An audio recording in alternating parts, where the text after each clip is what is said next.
안녕하세요. 함께 읽는 책방입니다. 오늘 소개할 책은 삶이 나에게 주는 선물이란 책입니다. 이 책은 삶이 나에게 주는 선물이란 주제를 1월 1일부터 12월 31일까지 총 365개의 문구로 구성하여 소개하고 있습니다.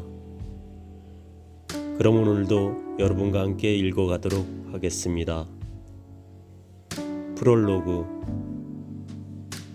인생의 진실이 다면적이고 삶의 의미가 어느 하나로 정의하기 힘든 것이듯 책의 주제 역시 다채로운 내용을 다루고 있다.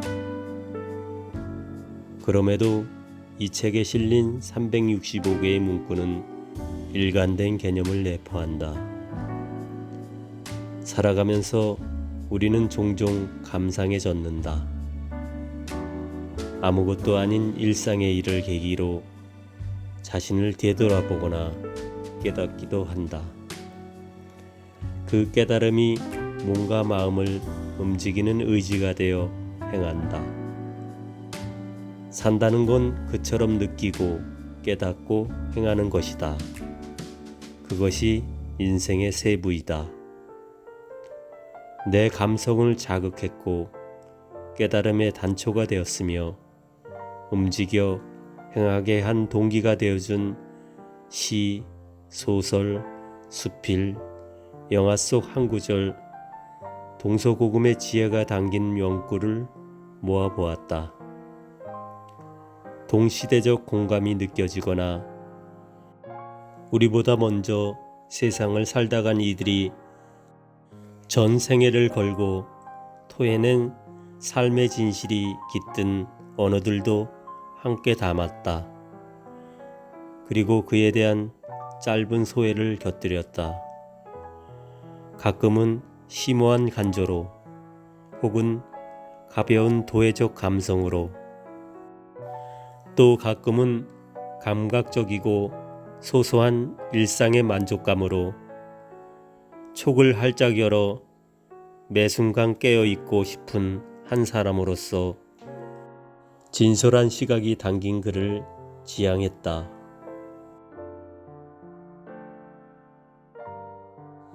(1월의) 이야기들. 새날의 시작. 인생은 되돌리기 어려운 것이다. 한번 내디딘 발길에는 복잡한 사연과 상황이 얽혀 있다. 그러나 한 해에 한 번은 모든 걸 다시 시작하게 해주는 행운의 날이 있다. 새해 첫날이다. 아주 오래전부터 이 날에 대해서만큼은 세상 모든 사람이 약속하고 보증해 왔다. 새로 시작할 수 있다고, 새로 시작해도 된다고. 선물로 주어진 한 해의 첫날, 마음껏 앞날에 대한 새 그림을 그려보자. 앞날을 먼저 살아보는 방법. 과거를 추억하는 것은 그 날들을 현재에 되살리는 일이다. 지나간 일은 현재 속에서 기억되며 다시 한번 생명력을 얻는다. 그에 비해 미래는 올지 안 올지조차 확신하기 어렵다. 하지만 미래를 현재 속에서 선행할 수 있다면 어떨까? 놀랍게도 방법이 있다. 앞날에 대한 계획을 세우는 일이다. 계획을 통해 우리는 미래에 벌어질 일의 방향성을 설정할 수 있다. 세부적인 준비로 미래에 대한 리허설도 해볼 수 있다. 이로써 앞날이 눈앞의 현실로 다가왔을 때 유연하고 침착하게 그 순간을 맞이할 수 있다. 향기로운 처신의 사람. 사람들은 각자의 삶을 살아나간다.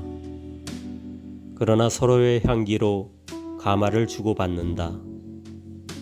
그에 의해 생각이 변하기도 하고 삶의 길을 바꾸는 다른 선택을 하게도 된다.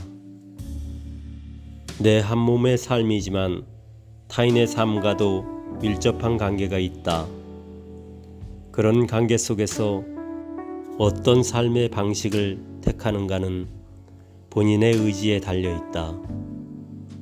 오고 감에 민폐가 되지 않고 사라진 후에는 맑은 향기로 남아 기억되는 한 송이 연꽃 같은 삶은 어떨까? 한결같다는 것. 어떤 사람이 하는 말만 듣고는 그를 판단하기 힘들다. 말보다 행동으로 보여주는 쪽이 믿음이 간다. 하지만 행동 역시 본심에서 우러나온 게 아닐 때가 있다. 만약 그의 말과 행동이 일치한다면 신뢰할 만하다. 그러한 일치가 오랜 시일을 두고 처음부터 끝까지 일관성이 있다면 그것은 그가 보여줄 수 있는 최선의 진실이다. 2월의 이야기들.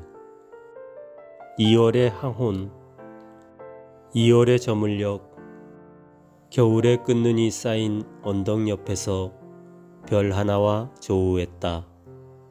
별과 내 눈이 마주쳐 상대에게 집중하는 동안 내 의식과 감각의 우주엔 오직 그 별 하나뿐이다. 그 별의 시선도 온통 나를 향해 있다. 땅에 발 딛고 있는 유한한 나와 멀고 먼 시간의 거리를 달려온 영겁의 별빛이 일치되는 순간 아무도 방해할 수 없는 둘만의 교감이 세상의 전부다. 단순한 게 가장 세련된 곳. 10년 전 공들여 써둔 글귀가 부끄러운 이유는 뭘까? 그렇게 보내지 말았어야 해. 진심은 그게 아니었는데. 라고 후회되는 사람은 왜 있을까? 일이든 작품이든 인간관계이든 처음엔 외형 가꾸기에 집착한다. 그러다 깨닫는 진리가 있다. 단순함이야말로 제일 높은 경지와 맞닿아 있다는 점이다. 단순함이란 추리고 추려낸 본질이다. 형용사와 부사를 버리면 주체와 행위만 남는다. 자존심과 아집의 호우를 버리면 한 조각 마음만 남는다. 내가 상대를 좋아하고 상대가 나를 아껴준 것, 그것이 본질이었다. 3월의 이야기들. 가진 것을 사랑하라. 눈을 너무 높은 곳에 두면 발 딛고 있는 땅이 상대적으로 낮아 보인다.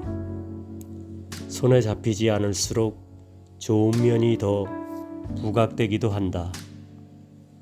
좋아하거나 갖고 싶은 것에서 시선을 내려 주변을 찬찬히 살펴보자. 생각보다 우리는 좋은 것을 많이 가지고 있다. 최선이 아니면 차선이라도. 좋아하는 게 손에 없으니 어쩔 수 없어서 라는 생각보다 그것이 내게 얼마나 익숙하고 편안한 것인지 상기해보자. 이미 갖게 되어 무신경해진 가치와 의미를 새롭게 발견하고 그 소중함을 사랑해보자. 걷는 것의 행복감. 걷기는 세상을 향해 마음을 열고 두 발을 내딛는 행위이다. 한 걸음 한 걸음 걷다 보면 지식도 가진 것도 다 떨쳐버린 맨몸의 홀가분함과 겸허를 느낄 수 있다. 본래 인간이 지녀야 할 삶의 속도가 어떤 것인지도 깨닫게 된다. 걷는 속도로 바라보는 세상은 훨씬 여유롭다. 떠오르는 평안한 상념 속에서 스치는 순간들을 숨속 깊이 음미할 수 있다. 단골 식당. 입맛만큼 개인의 취향과 감각을 극명하게 드러내는 것이 또 있을까? 입맛이란 감각의 차원을 넘어서서 한 사람의 정서와 역사, 심지어 맛에 대한 일종의 신미함 같은 것마저 포함된 복합적인 것이다. 한 식당의 요리가 그처럼 까다로운 미각을 사로잡았다면 취향과 감각의 깊숙한 공감대가 형성되었다는 의미이다. 사람으로 말하자면 자신의 내면과 성향을 알아주는 잘 통하는 친구와 같다. 비에 어울리는 일. 같은 비라 해도 계절에 따라 다른 정취를 띈다. 봄비는 마음에 차분하게 젖어오니 차 한 잔 들고 불빛 얼비치는 창가에 앉아 책 속 문장을 음미하는 일에 어울린다. 흙마당에 시원하게 내리꽂히는 여름 장대비는 세상의 온갖 소리를 앗아간다. 소리를 잃고 세상과 격리된 탈 속의 공간에 벗이라도 옆에 있다면 바둑이나 장기를 두며 암묵의 교감을 나누는 게 적당하다. 가을비는 상념을 부른다. 지나간 추억을 되새기며 정리하고 일기장에든 앨범에든 고이 간직하고 싶어진다. 생명의 온기도 서정도 느낄 수 없는 겨울비가 추적추적 내리는 날, 그런 날은 좋은 사람과 마주 앉아 술이라도 한 잔 나누지 않으면 어찌 견딜 수 있겠는가. 손 안에 머무는 향기. 아름다운 말은 말하는 이와 듣는 이 모두를 기분 좋게 만든다. 선행은 하는 이의 온기가 전해져 상대의 가슴을 훈훈하게 만든다. 말이든 선행이든 먼저 그 진언을 진 사람에게서 출발하여 다른 이에게로 퍼져나가는 것이다. 그 자신이 먼저 입안에 선의의 단어들을 머금지 않으면 안 된다. 마음속에 불꽃을 지피지 않으면 불가능하다. 좋은 표현과 선행이 받은 이의 기와 마음을 아름답고 따뜻하게 해주듯 주는 이의 입안과 마음에도 선의와 온기의 기억이 남는다. 마치 장미를 쥐었던 손 안에 향기로운 여향이 오래도록 머무는 것처럼 한 번 사는 짧은 인생, 굳이 험한 말과 악행으로 채울 이유가 없지 않은가. 아름다운 말, 선량한 마음으로만 채우기에도 부족한 나날들. 장미를 나눠주는 향기 어린 사람이 되자. 5월의 이야기들, 적절한 선의 아름다움. 흐드러지게 만발한 꽃의 아름다움 속에는 세락을 앞둔 이태로움이 숨어 있다. 술에 가하게 취하면 이성이 마비되어 추한 모습을 보일 수 있다. 무엇이든 적당한 것이 가장 아름다운 것이다. 극한까지 욕심을 부리면 아름다움과 정취를 모두 잃어버리게 된다. 인생의 가장 빛나는 시절을 맞은 사람, 역시 이런 점을 명심해야 한다. 성공의 가실은 적절한 정도까지만 누릴 줄 알아야 한다. 욕망이 지나치면 그 끝엔 모든 걸 잃은 허망함이 기다릴 수 있다. 자신만의 향기와 색채를 내려면 와인이나 보이차가 각각의 독특한 풍미와 향취를 내기 위해서는 시간의 손길이 필요하다. 사람 역시 세월을 겪으며 영혼의 나이테가 새겨지는 내면의 성장을 이룬다. 그 끝에 자신만의 향기와 색채를 띠게 된다. 그리고 그것을 장인의 기법이나 글, 그림, 음악 등의 예술로 형상화하기 위해서는 원하는 걸 자유자재로 다룰 수 있는 기술이 필요하다. 오랜 연습을 거쳐 민첩성과 감각을 몸에 익혀야 한다. 그 모두가 하루아침에 이루어지진 않는다. 오래 걸릴 수도 있다기보다 오래 걸리는 게 당연하다. 산행의 기쁨. 부지런히 산을 오르는 사람은 해가 지기 전에 정상에 오를 수 있다.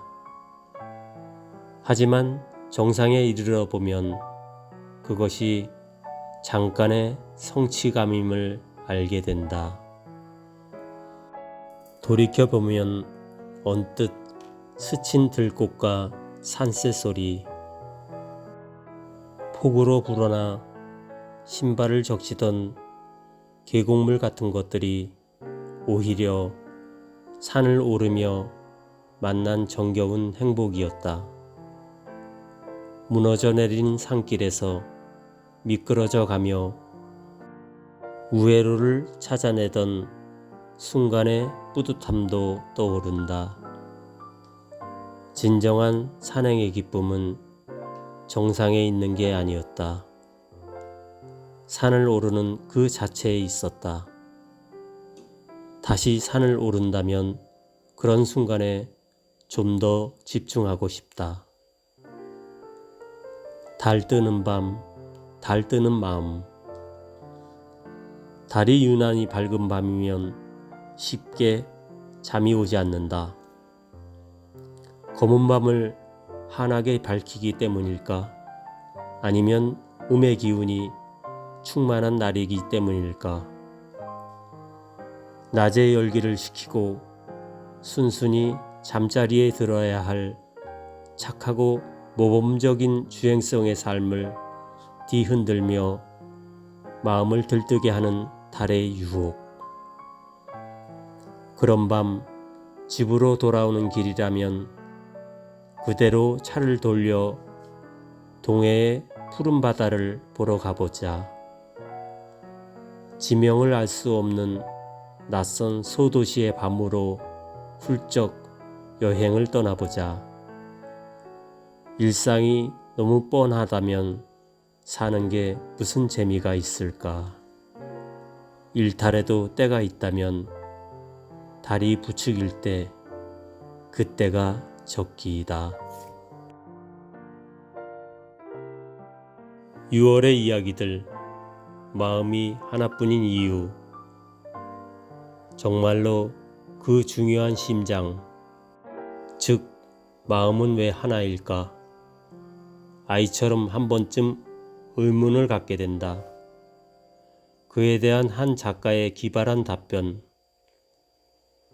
로렌 차일드는 찰리 앤 룰라 시리즈를 쓴 영국의 동화 작가이다. 그녀가 해석한 우리 몸과 마음의 비밀에서 사랑에 대한 해답을 발견할 수 있다. 로렌 차일드. 우리에겐 다음과 같은 것들이 주어졌다. 잡을 수 있는 손 2개, 걷기 위한 다리 2개, 보는 눈 2개, 듣는 귀 2개.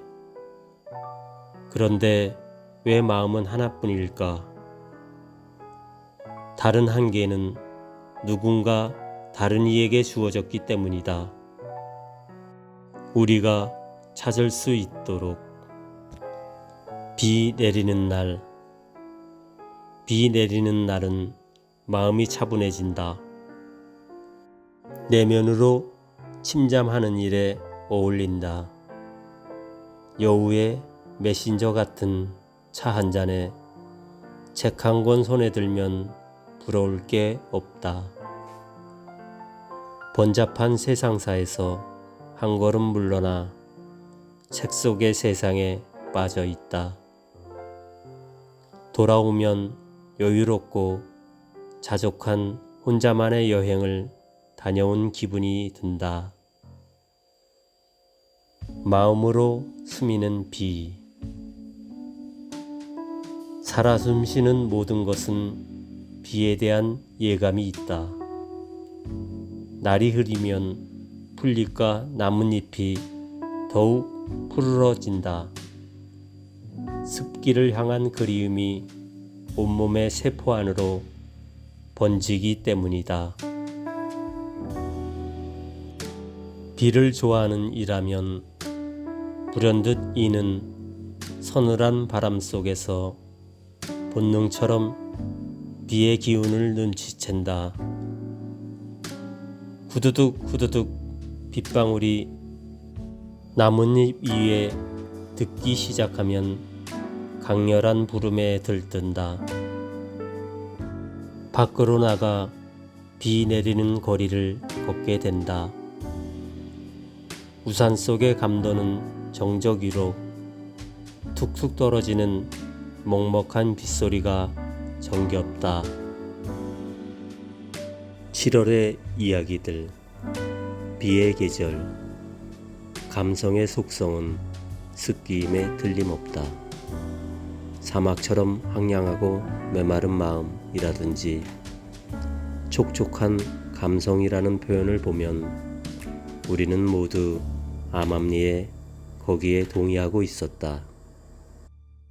그래서인지 비가 내리면 습기에 젖은 내면이 풍성해진 감성으로 바깥을 향해 열린다. 세상의 모든 소리도 아름답게 증폭되며 다가온다. 가만히 귀 기울이면 들려오는 나뭇잎 위에 듣는 빗방울 소리, 창문 밖 양철 프레임에 떨어지는 빗줄기, 거리를 지나는 차의 경적 소리, 본질에 집중하기. 왜 사는지, 무엇을 위해 이토록 쉼없이 생각하고 움직여야 하는지 알고 싶다면 되도록 많이 보고 듣고 경험해 보는 게 도움이 된다. 어떤 체험 속에서도 사물을 관통하는 진실이 담겨 있게 마련이다. 수많은 진실을 마주해야 비로소 그 안에 공통적으로 존재하는 불변의 진리를 도출해낼 수 있다. 특정 사물이나 상황에만 적용되는 진실은 보편적인 진리가 아닐 가능성이 크다. 한 가지 원리, 한 가지 진실에만 미혹되어 머무른다면 본질과 핵심에 다가가지 못한 채 좁은 시각으로 세상을 바라보게 된다. 행운은 만드는 것이다. 운은 저절로 깃든다고 생각하는 이가 많다. 그러나 운이 좋은 것처럼 보이는 사람들의 내막을 살펴보면 그들 자신이 운세를 적극적으로 만들어간 경우가 대부분이다. 그들은 부지런하며 매사에 준비성이 강하다. 기회를 얻기 위해 최대한 움직이고 접촉한다. 실패한다 해도 쉽게 포기하는 법이 없다. 열심히 참여해서 사람들의 머리에 각인될수록 일들이 되지 않으면 안 되도록 상황을 완벽하게 만들수록 예상대로 운 좋은 결과를 얻을 가능성이 커진다. 사랑받기의 딜레마. 사람을 끌리게 만드는 것은 어떤 사람의 개성에서 오는 인간적 매력이다. 사랑받기 위해 억지로 꾸며내어서는 불가능하다.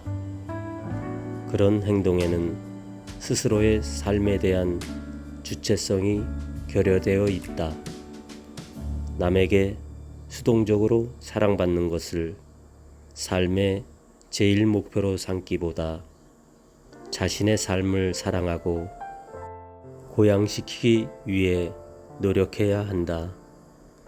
그렇게 세워진 삶의 자신감이 바탕이 될 때 비로소 사랑받기에 연연하지 않는 능동적인 사랑의 길이 열린다. 8월의 이야기들. 달빛 깃든 저녁 식사. 여름은 이니를 벗어버리는 계절이다. 온몸을 가리던 옷이 하나둘 가벼워지고 맨팔과 맨발로 산을 숨쉬고 바다를 만진다. 달빛이 온 세상을 점령한 여름 저녁. 달빛을 깔고 마당에서 저녁을 먹으면 밥 대신 밥그릇 안에 가득 찬 달빛을 먹게 된다. 여름이면 본래 자연의 일부였던 우리는 다시 돌아가 자연과 한 몸이 된다. 우연의 일치. 사랑은 우연한 만남에서 시작된다. 몇 번의 우연이 겹치면서 서로의 가슴에 중요한 의미로 다가간다. 결국 개별로 존재하던 두 사람이 하나로 일치되는 기적이 일어난다. 사랑해본 사람이라면 자신들의 사랑도 대개 이런 과정을 거쳤다는데 공감한다.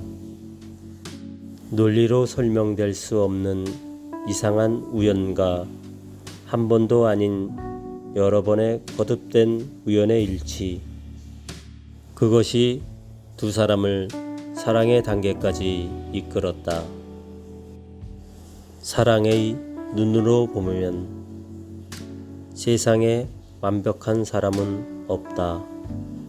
외모나 세속적인 조건이 뛰어나다고 해서 이상적인 사람이 되는 건 아니다. 오히려 한두 가지씩은 결점이 있는 게 사람이다. 누구든 한 사람에 집중해 보면 스쳐 지나는 눈으로는 발견할 수 없던 그 사람만의 매력이 있다. 그런 장점이 그가 지닌 결점들을 사소한 것으로 만든다. 완벽하지 않은 한 사람에 집중하며 그가 지닌 무한한 가능성을 이끌어내고 세상에서 가장 빛나는 사람이 될 수 있도록 도와가는 일. 그것이 바로 사랑이다. 9월의 이야기들. 사랑의 끝. 인정하기 싫고 입에 올리고 싶지 않을 수도 있다. 하지만 감정의 불꽃이 사그라지고 회색재만 남는 때가 온다. 변화를 위한 노력도, 관계의 재정립을 위한 시도도, 심지어 말을 섞을 수 있는 공통의 기반조차 완전히 무화된 상태, 둘 사이에 아무것도 남지 않은 진공의 허무. 그것이야말로 진짜 사랑의 끝이 아닐까. 고독과 고립. 고독은 독립된 개체이기에 느끼는 쓸쓸함이다. 옆에 수많은 사람이 있다 해도 누군가 자신의 심경을 알아주지 못한다면 어쩔 수 없는 고독감이 느껴진다. 하지만 사람은 고독 속에서 존재와 관계에 대한 깊은 성찰이 가능하다. 그런 과정을 통해 새로운 나로 건강하게 거듭난다. 그에 비해 고립은 주변과 소통이 단절된 상태이다. 사회적 관계 속에 존재하는 인간의 기본적 특성이 발휘될 수 없다. 오랜 고립이 계속되면 정신적, 심리적으로 위축이 온다. 생존 자체에도 위협이 될 수 있다. 모든 것이 눈과 귀에 거슬릴 때 가까운 친구나 같이 일하는 사람, 사랑하는 이의 비판이나 충고가 마음을 어지럽힐 때가 있다. 그들이 들려주는 말 중엔 새겨들어야 할 것도 있고 감정적인 비난도 있다. 자신에 대한 부정적인 말에 기분 좋을 사람은 없다. 하지만 어떤 경우든 내 행동에 대해 한 번쯤 살펴볼 필요는 있다. 그런 말들이 듣기 싫다고 그들을 멀리하거나 좋은 말만 취한다면 자신의 마음과 행동을 되돌아볼 객관적인 장치가 없어지게 된다. 종이책의 감성. 시대 변화에 맞춰 액정 화면 속 글자를 읽는 것도 나름의 유용함이 있다. 하지만 종이책과는 다른 정서인 것은 사실이다. 책 속에 끼워 말린 꽃은 종이책이 지닌 여러 감성을 대표한다.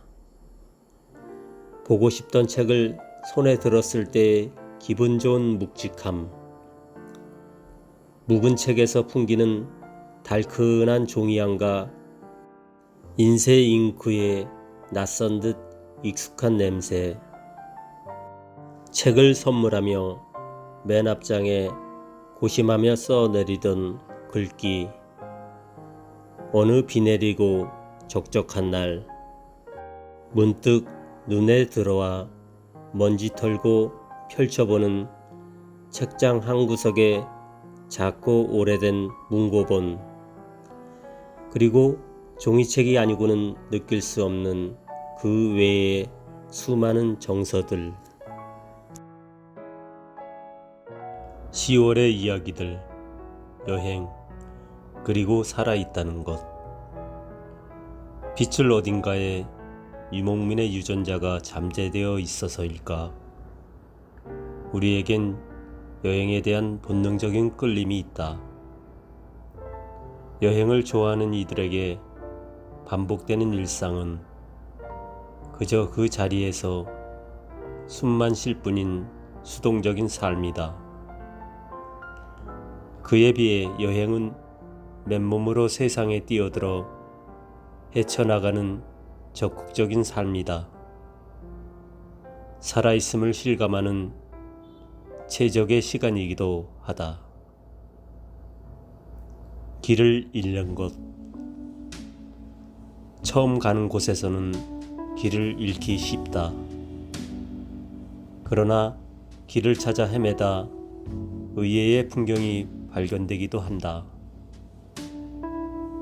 들꽃 가득한 산길과 나무 냄새 향긋한 습길도 만날 수 있다. 어릴 때 살던 동네길과 닮은 정겨운 소로에 들어서는 경우도 있다. 우리 앞에 펼쳐지는 삶 역시 한 번도 살아보지 않은 길이다. 길을 찾기 힘든 게 당연하다. 하지만 목적했던 길로 가지 못한다 해도 그 나름의 의미가 있다. 인생에서는 가고 싶은 길은 있어도 옳은 길은 없기 때문이다. 가진 것이 나라면 20대 초반을 사로잡았던 에릭 프롬의 명쾌한 이론들. 소유에 집착하기보다 순간을 누리며 존재해야 한다는 그의 통찰은 세월이 많이 흘렀어도 좀 더 인간답고 당당한 삶을 살기 위한 지향점으로서 여전히 의미와 가치가 있다. 남이 나를 알아주지 않는다 해도 가볍고 얄팍한 것은 빨리 눈에 띈다. 진중하고 깊은 것은 쉽게 밖으로 내보여지지 않는다. 세상의 겉모습은 시류에 밝으니 치장을 잘하는 이들로 채워진다. 하지만 실속 있게 일을 이루는 건 뒤에서 묵묵히 집중하는 사람들이다. 그들이 세상에 큰 물줄기를 흐르게 한다. 스스로 열과 성을 다하는 그들의 몰두에는 참되고 성실한 힘이 있다. 사람의 마음을 움직이는 것, 세상을 변화시키는 것은 그들의 중심에서 우러나오는 우직한 진정성의 숨은 향기이다.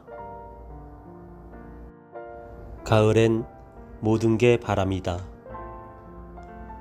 가을바람은 가슴의 빈 공간으로 스민다.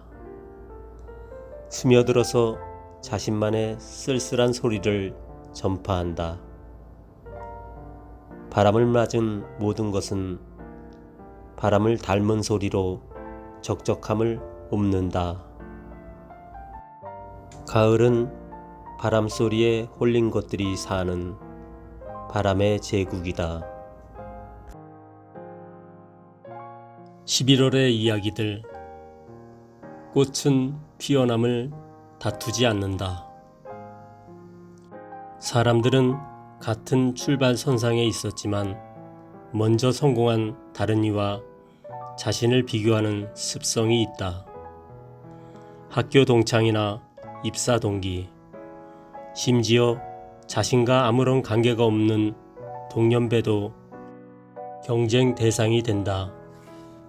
하지만 각각의 사람들은 생각과 개성, 의욕, 성향, 환경이 모두 다른 존재이다.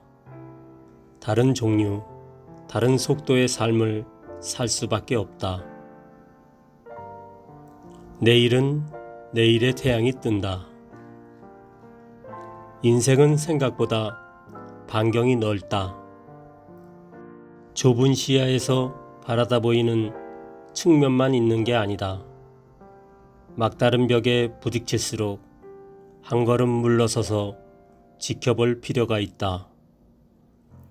오늘은 꽉 막혀 보이지 않는 해결책이 내일 아침 한숨 푹 자고 나면 실마리를 드러낼 수 있다. 지금 당장 해결해야 한다고 다구치지 말자. 자신에게 절망의 나락에서 벗어날 수 있는 틈을 주자. 자연의 치유력. 자연은 무언의 교감으로 우리를 평안하게 한다. 드넓은 하늘과 수를 헤아릴 수 없는 별들을 보면 잡념과 번뇌 속에서 헤어나지 못하고 있는 자신의 모습이 상대적으로 잘 보인다. 마음속에 들끓고 있는 감정들과 머릿속을 어지럽히는 잡다한 생각이 얼마나 하찮고 무용한 일인지에 생각이 미친다. 거대한 자연 앞에서 절로 마음이 평온해지는 이유는 우리가 본래 있어야 할 공간으로 돌아왔기 때문일 것이다. 마치 외지를 떠돌다가 편하고 익숙한 내 집에 온 것처럼. 12월의 이야기들. 눈 오는 저녁. 눈 내리는 저녁의 느낌은 독특하다. 아직 한밤이 아님에도 적적한 밤의 정막이 일찌감치 찾아든다. 바깥 세상과 고립되어 버린 몸과 마음에도 어둠에 스며든 눈발 같은 정적이 차분하게 내려앉는다. 깃전에 들려오는 먼 경적과 기가를 서두르는 사람들의 움직임이 애잔한 그리움을 일깨운다. 아직 잠들기엔 이른 시각. 이런저런 추억과 상념만 떠오르고 숨은 사랑의 발견. 지나간 세월이 모두 내 의식 속에 있다면 인생이 얼마나 단조로울까. 혹시 내가 모르는 새에 스쳐 지나간 숨은 인연이 있었던 건 아닐까. 그것도 안타깝게 한마디 말도 못한 채 사라져간 사랑이었다면. 아니, 그는 충분히 자신의 마음을 밝혔는데 내가 미처 알아채지 못했다면. 그랬던 그가 이제는 세상에 없고 나와 꼭 닮은 그의 연인이 내게 편지를 보내왔다면.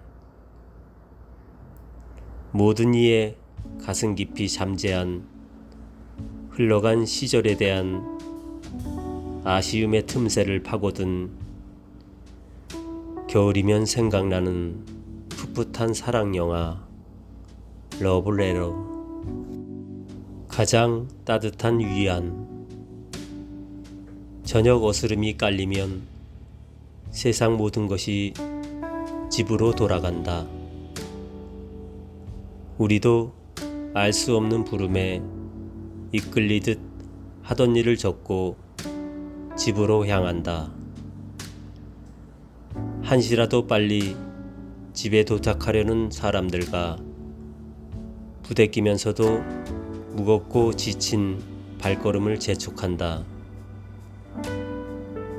요리집 같은 강렬한 미각도 네온 찬란한 술집에 흥겨운 한담도 없는 소박한 곳이지만 그런 것들을 다 마다해도 좋을 만큼 매일 저녁집이 그립다. 나만의 나가 아니다. 내 한몸인데 어때가 아닐 수 있다. 연로한 부모님에게 나는 세상으로 향한 남아있는 꿈과 기대감의 통로이다. 반대로 자신이 부모라면 아이가 처음 대하는 세계의 관문 같은 존재일 것이다. 세상을 보는 아이의 시각에 평생 영향을 주게 된다. 아내나 남편, 연인에게도 나는 중요한 의미를 지닌 사람이다. 나를 사랑하고 염려해주는 사람들을 생각해 보면 나는 함부로 살아서는 안 되는 존재이다. 마법 같은 세상. 창밖에 온통 흰 눈이 내렸다. 해마다 몇 번쯤 세상이 백지 상태로 초기화되는 건 어쩌면 자연이 우리에게 허락하는 새 출발의 기회가 아닐까. 이제까지의 실패, 고통, 아쉬움, 후회, 미움의 그림들이 모두 지워졌다. 자, 이제 다시 출발. 새로 선물 받은 희디흰 캔버스에 나만의 성과 색채로 새 그림을 그려보자. 세상엔 아름답고 흥미롭고 신기한 것들이 가득하다. 그 다채로운 세상 안에서 내가 내딛는 발길, 내가 마주치는 사람들과 만들어가는 내 삶의 모든 게 그림의 영감으로 다가올 것이다. 이상으로 삶이 나에게 주는 선물을 여러분과 함께 읽었습니다. 오늘도 제게 힘이 되는 구독, 좋아요, 알림 설정 많은 부탁드립니다. 감사합니다.